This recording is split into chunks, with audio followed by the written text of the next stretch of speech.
مشہور فلسفی ہے جسے سقراط کہا جاتا ہے، افلاطون کا استاد ہے۔ وہ ایک مرتبہ بیٹھا ہوا تھا، ایک بندہ اس کے پاس آیا اور اس نے کہا کہ آپ کا جو فلاں دوست ہے نا، اس کے بارے میں لوگ یوں کہتے ہیں، یعنی اس نے سقراط کے کسی دوست کی چغلی اس کے ساتھ کرنی چاہیے، چغلی کھانی چاہیے۔ سقراط نے کہا ذرا رک جائیں، پہلی بات یہ کہ جو بات آپ مجھے بتانا چاہتے ہیں میرے دوست کی، آپ کو یقین ہے کہ یہ بات صحیح ہے؟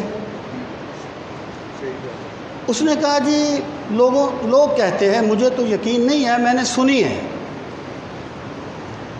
اس نے کہا اچھا ایک دوسری بات بتائیں، جو آپ مجھے میرے دوست کی بات بتانا چاہتے ہیں وہ بات اچھی ہے یا بری ہے؟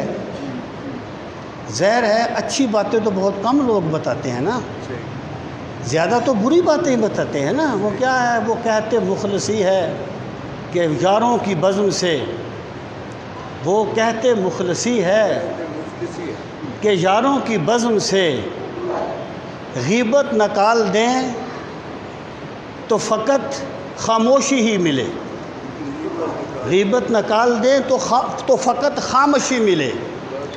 تو اکثر لوگ تو یہی کرتے ہیں۔ اس نے کہا کہ نہیں، وہ بات اچھی نہیں ہے۔ اس نے کہا اچھا پھر مجھے تیسری بات بتائیں کہ جو بات آپ مجھے بتانا چاہتے ہیں، کیا وہ سن کے مجھے خوشی ہوگی، میرا کوئی بھلا ہوگا؟ اس نے کہا نہیں۔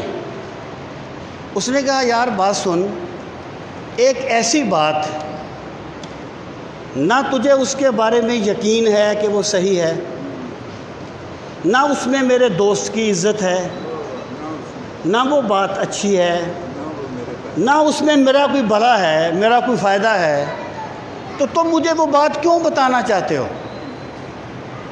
سامعین محترم، یہ ایک بڑے فلسفے کی بات ہے اور بڑے غور کرنے والی بات ہے۔ یعنی اصل بات یہ ہے کہ جس بندے کے سامنے کوئی مقصد عظیم ہوتا ہے وہ اپنی صلاحیتوں کو فضول برباد نہیں کرتا۔ فلاں نے یہ کہا، فلاں نے یہ کہا، یہ فارغ لوگوں کے کام ہوتے ہیں، انہیں اور کوئی کام نہیں ہوتا۔ اور لوگ اس بات کو بھول جاتے ہیں کہ جو آج تیرے پاس آ کے کسی کی غیبت کر رہا ہے، وہ کل تیری غیبت بھی کسی کے پاس ضرور کرے گا۔ اور رسول کریم صلی اللہ علیہ وسلم نے فرمایا تھا، مجھے میرے صحابہ کی غلطیاں نہ بتایا کرو۔ سامعین محترم، یہ وہ چیزیں ہیں اگر انہیں اپنایا جائے تو بندے کا دل صاف ہوتا ہے، بندے کی صلاحیتیں کسی پازیٹیو چیز میں لگتی ہیں، ورنہ بندہ پھر جو ہے وہ الجھ جاتا ہے انہی باتوں میں۔ اور اسی کی جب اس کو پھانسی کا حکم ہو گیا نا، یعنی میں اس پر بھی غور کرتا ہوں کہ یہ جو سقراط تھا، یہ میرے خدا کی عطائیں ہوتی ہیں، ایسی سوچ اور یہ وہ، تو آخری عمر میں جا کے یہاں پہنچا تھا کہ دیوتا خدا نہیں ہے۔ میں سوچتا ہوں یار، مذہب کی کتنی بڑی، مذہب کا کتنا بڑا احسان ہے انسانیت پر کہ یہاں سقراط جیسا فلسفی آخری عمر میں پہنچا، مذہب پہلے قدم پہ بتا دیتا ہے کہ لا الہ الا اللہ۔ تو بہرحال اس کو پھانسی کی سزا ہوگی کہ زہر کا پیالہ پلا دیں گے۔ تو افلاطون نے کوئی رابطہ شابطہ کیا، اس نے اس کے پاس آیا، کہنے لگا کہ استاد محترم، رات کو آپ کی جیل کا دروازہ کھول دیا جائے گا، آپ نکل جانا، آپ بچ جائیں گے۔ افلاطون نے کہا، اس کا شاگرد تھا، تو ارسطو نے کہا، سقراط نے کہا، کہنے لگا آج اگر میں